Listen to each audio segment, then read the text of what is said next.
আজি আমি ধেমাজি জিলাৰ তথা নৰ্থ ইষ্টৰ আটাইতকৈ বৃহৎ হনুমান মন্দিৰলৈ গৈছিলোঁ।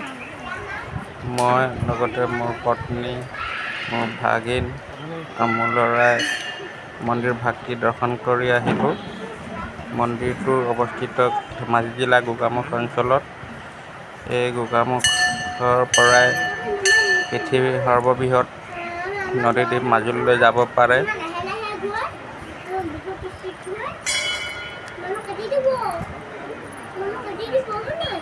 মন্দিৰটোৰ ভিতৰত যথেষ্ট মানুহ আছে। মন্দিৰটোলৈ সদায় অতি কমেও সহস্ৰাধিক লোক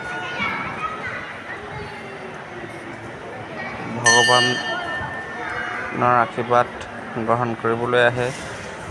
এয়া চাওক, কিমান যে মানুহ, কিমান যে আশা লৈ মন্দিৰ ভাগটি দৰ্শন কৰিবলৈ আহিছে। চাওক, হাজাৰ হাজাৰ শ শ লোক আহিছে, আশীৰ্বাদ লৈছে আৰু গৈ আছে।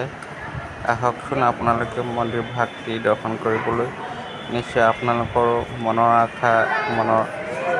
আশাবিলাক পূৰণ হ'ব। ভগৱানে আশাবিলাক পূৰণ কৰিব।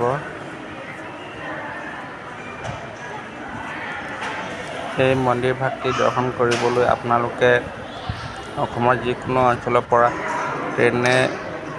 ট্ৰেইনেৰেও আহিব পাৰে, বাছেৰেও আহিব পাৰে। যদি ডিব্ৰুগড় ফালৰ পৰা আহে গোগামুখতে নামিব লাগিব। যদি ৰঙিয়া বা গুৱাহাটী কোকৰাঝাৰৰ পৰাও যদি আহে গোগামুখতে নামিব লাগিব। এই গোগামুখৰ পৰা আপোনালোকে পৃথিৱীৰ সৰ্ববৃহৎ নদীদ্বীপ মাজুলীলৈ যাব পাৰে আৰু নৰ্থ ইষ্টৰ আটাইতকৈ বৃহৎ হনুমান মন্দিৰটো দৰ্শন কৰিব পাৰে। আহোম ৰজাৰ দ্বিতীয় ৰাজধানী হাবুঙো দৰ্শন কৰিব পাৰে আপোনালোকে। আহকচোন আমি চাওঁ মন্দিৰৰ ভাগটি। চাৰিওফালে ইমান সুন্দৰ এটা পৰিৱেশ।